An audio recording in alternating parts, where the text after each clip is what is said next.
My next guest couldn't have had a better UFC debut. It only took him 58 seconds to get it done over Cody Durden at UFC London on March 19th. It's Mohamed Mokaev back here on the program. Mohamed, how are you, sir? I'm good, James. Glad to see you again. We've been like we do interview together every my professional fight. We didn't miss any fights, so good, good, good to be on your interview again.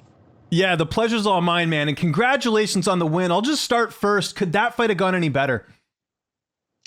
I think it's perfect. It's perfect, but I want to show like all my skills. But it's okay. It's there's advantage and disadvantage. Advantage is like I could show like the energy I had on that night. On that night, I beat probably like and like I could fight for the title that night. The energy I had is like you probably seen it yourself, but this another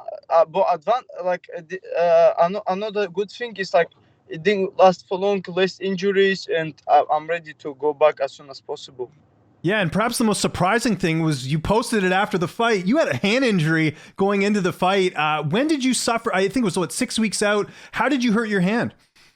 Yeah, to be honest, it's still like bone sticking out. Is I hurt my hand, and I swear to God, I was sitting in with doctor, and when he told me, listen, I don't know, people like some people say, listen, we don't believe this, and I'm like, I've got the letter, and I've got the cast on, in the training camp. I was still training with it, and I was like, he said, you cannot fight. These doctors Yeah. like you got headache. Listen, you don't do this sport.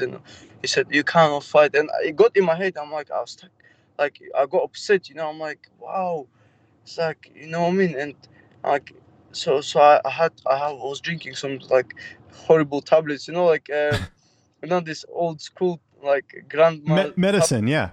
Yes, yes. I like to recover to get my bones stronger. Start drinking milk, which I don't like much, and it got better. But I'm gonna see what's gonna happen with it now. I'm gonna check again. Yeah, no, that makes sense. And just how limited were you in camp? Because if you can't use one of your hands to your full ability, it must have not been, you probably couldn't use it that much. So how limited were you in the camp leading into the fight? Uh like hitting hard. I couldn't hit hard with my right hand. Right hand. That's why I start like striking with my legs, because I know like I don't want to like punch early to break my hand. Early rounds, and. To be honest, I was still sparring. I was taping hand every day. Um, I was taping hand, and like if I got in touch with grappling, if I take somebody down and I land on my hand, it was like crazy pain. Like 10 seconds, I stop and then I carry on. But we have to go through stuff like this. Yeah, no, for sure. And of course, you made it to the fight. Great performance. I know it was 58 seconds, but was there anything at all that surprised you about Cody, or was that exactly what you were expecting? To be honest, when I grabbed him for guillotine, and on that level, nobody should give you neck like this. It was too easy. I'm like, hey, what is this guy ever done grappling in his life? It's like, when I grab his neck, and this is my second flyweight since 2017, and every time I fight flyweight, I was like, I'm too strong for these guys.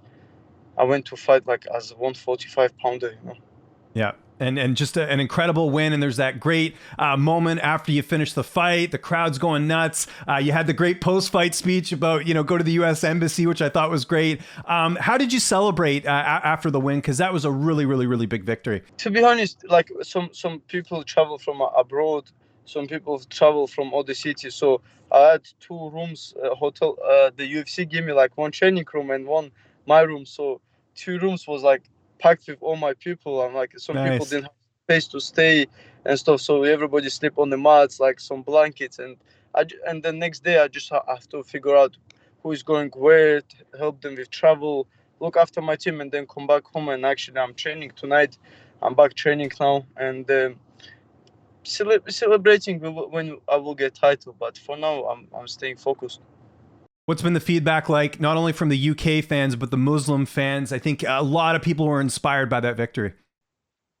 Yes, especially like refugees as well. A lot of refugees follows me, asking me like, what should I do with my case? And I'm like, hey, with case you got the lawyer, but from mental side I can give you like motivation, and but I just want to aspire all people like who start life and want to adapt. They need to adapt wherever they are. Don't think about anything. Just have to adapt. Yeah. It's amazing if like inspire people. And there's that great photo, kind of on that note, of you from a couple years, well, a while ago, with €5, and then you got the bonus on Saturday. I got to ask, what do you plan on doing with the bonus money now that you won on Saturday? Basically, before fight, I came back from Bahrain. I didn't have any place where to stay. My dad only has like 1 bedroom house. So I rented something. I didn't want to do long term. I just rented for 2 weeks, and I say I'm gonna get this bonus, and I'm gonna buy myself an apartment. And I got the bonus. So I want to buy an apartment for myself. Awesome. Well, that's great. Just last thing on the fight, something that sort of went in, and we didn't have a chance to do an interview before the fight, but I know prior to you signing with Paradigm, there was another management company. I know Dominance was interested in signing you, and then they signed Cody Durden. Do you feel like they did that on purpose because you didn't sign with them? What were your thoughts on Cody signing with them and then having the fight against him? What's funny? It's like, hey, first of all, I was thinking, guys, one in UFC. Guys, 30 years old. He's gonna get like he gonna get mold, and he's gonna finish. He's gonna retire soon. Why you signed people? Why you signed this guy? Of course, it was like to make some shit between management, between Paradigm and this Dominance. But listen, I'm not dropping to that low mentality level, to Yeah. steer shit up between managements. And each management have a great fighters, but my manager is best for me, and I always gonna back up my managers. Don't matter what they're always doing good stuff for me, and and I never will let anybody talk bad about my management. That's why I never got involved in that. I'm like, hey, send whoever you want. When the cage closes, there will be only ref and my opponent, and I'm gonna maul him, and that's it. Yeah. I think the whoever signed Cody, he forgot about Cody already. Well, did you? I don't know if you saw too. The manager, the head manager of Dominance, he posted, I think, a video of Cody, I think, working or something, and all the fans were on your side. Because a lot of them like him as a manager, but you have a really big fan support. Did you notice that sort of leading into the fight, that a lot of people were on your side going into the fight? Of course, I have crazy support. I've been building my name, my brand for like years, 10 years. Mm-hmm. I'm in this game, like from wrestling, and I'm competing in every different sport, in wrestling, in jiu-jitsu, everywhere. I had this strongest fan base. Like people get a name from Dana White contenders, but I did this Dana White contender for years, like this IMF scene and stuff. I have huge fan base, and doesn't matter who will go against me. I know all my support army. They will shoot anybody down. Yeah, they certainly did. Just a couple other things from the win. There's that photo of you and Stefan Struve. So Stefan was he's retired now, the former UFC heavyweight. He was doing interviews for the event. There was that photo of you two together from years ago, and then getting to do the interview for the UFC. How cool was that? Just looking back on the memories you've had leading into this fight. It was cool. I came to Manchester to watch UFC. I think UFC 204, right? 205? Yeah. Yeah, so I came to watch Alberto Menov, and I seen him in a hotel, and I took picture of Stefan Struve, and my friend was shouting, single leg him, single leg him. I'm like, let's have, grab his leg, and he took a picture, and I said, and he said, who you are? And Stefan, I said, listen, I'm gonna be in UFC soon. And when he was doing interview, I didn't realize that's Stefan Struve, and because he had these Harry Potter glasses on. And then I told him, listen, I met you in 2016. Yeah. And then he remembered. And the last sort of shout out I saw you get, Anthony Joshua, I saw gave you a shout out on Twitter after the fight. Did you happen to see that?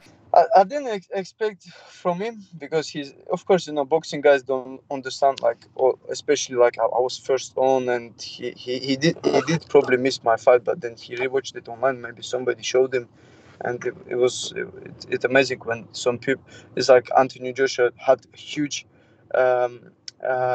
amateur background and professional, so it's similar to me, and good to have recognition from people like him. I know Ramadan's coming up, so will you still be training during that time, or what's sort of the plan as Ramadan's about to start here soon? Yes, to be honest, I'm planning to go to Dagestan next week. I haven't been there 10 years. It'd be amazing to see everybody there and all people like rooting back home for me. I was watching videos. They like sitting in a room with about maybe hundreds Oh, that's people so and watching cool. on the stream. I'm like, wow, this is crazy, you know. And I want to go see them and train while Ramadan because it'd be easier. Everybody like fasting there and training at night time. It'd be easier for me than UK. And then I'm flying to Vegas, and I'm gonna wait for 2nd of July. Tim Elliott didn't accept the fight against me today, Oh, so interesting. Okay. yeah, he didn't accept fight against me. I think he accepted against other guy, but Mhm. it's okay. You know, he said I'm. Everybody want to fight me because I'm old dinosaur and stuff. Listen, no, if he doesn't want it, it's okay. I'm not gonna trash talk to him. It's his choice. He's older than me. I don't want to be like some kid like screaming he's a bad guy, you know. Okay. Is there, yeah, so you mentioned it there, International Fight Week's the plan. I know there's been some rumors of that. And I heard rumblings Tim might be fighting another guy who's part of your management team, but I won't mention the name here to get anyone in trouble. But, you know, that's sort of the plan. That's what you've been told is International Fight Week, July 2nd. That's the plan. You're just waiting on an opponent, right? Yeah, that's right. That's right. You know, that's right. My manager team and the matchmaker, Maynard, you know, they said, listen, who do you want? I'm like, hey, anybody, you know. It's like Mm. I'm in it, you know. They offered me some couple names today, some guys I didn't even watch. I said, listen, I'm really motivated. I really want to fight. A lane is closed to I really want to fight like anybody, you know, like top 15. That's why I said Tim Elliott is high ranked, very Mhm. experienced, dangerous, and when you beat somebody dangerous, you're flying. Yeah, no, I'm with you there. Is there any preference? I know you'll fight anyone, but is there anyone other than Tim Elliott that you'd like to fight in the division? Is there maybe like a matchup you think that would be really fun for you? Yeah, there is, to be honest. There is like Figueredo, brother, like Yep. Gordon, Oh, Gordon, Malcolm Gordon. Yeah, okay. Malcolm Gordon. He like two fight win streak now, but he's 2-2 in UFC. He's Amir Albazi. I think he's got already matched up with somebody, but Mhm. like him, um, Tim Elliott, like Kaika France, like. Manuel Capet, top guys, you know, really like really skillful guys. I want to go out there and put my performance. When I fight with somebody good guy, I show really my skills. When I fight somebody below, I look not great, you know. Mhm. Yeah, no, I'm with you there. Just two more quick questions. Since we last spoke, Khabib Nurmagomedov going into the UFC Hall of Fame. They'll probably announce that or do that whole ceremony during International Fight Week. Just your thoughts on Khabib getting into the Hall of Fame as someone who I know you probably looked up to early in your career. Yeah, it's amazing. It's something he's achieved. Is great, you know. Is great for his name. Yeah, no, it's great. And just last thing, someone that they're saying is the next Khabib, Islam Makhachev. A lot of people feel like he's done enough to earn the next title shot. What are your thoughts? I think he has. What do you think about that? Yeah, I think he'll take title. Whoever there is in lightweight division now, he'll beat anybody now, and I think he's all round fighter. He's got striking, he's got grappling. His wrestling is like one of the, if not best, I think best in lightweight division. He's Yeah. actually like pure wrestling. If you take somebody like away from MMA, his pure wrestling is crazy level. But he definitely take title. It's no doubt. Is about the timing, right timing. Yeah, and so it's fair to say you think he's the best lightweight in the world right now. I think he is. I think he Okay. he, he beat Charles Oliveira easier than I don't know. He'll beat him basically. Yeah, I think there's a lot of people agreeing with you there. Mohammed, thanks so much for doing this again. Congratulations on the victory. It was so cool. That was one of the best cards I've ever seen. That whole London card, top to bottom, it was great. And of course, you started things off really well. Just remind people where they can get a hold of you on social media. And if you have any sponsors or shout outs you want to mention, I'll give you the last word. Yeah, shout out to all my team. You know, KHK. I have good training camp. My management, Paradigm, Twins, Jez and Arf. They're looking after me. Tidal Sports and RW. My coaches like Dean Garnett, Woody Strength Condition. There's like Eldar. There's Terry Breach. Too big team, too big Yeah. team, and I want to give them all shout out. Who's Okay. my team? No, they don't have to hear all the time this. They know I'm with them all the time.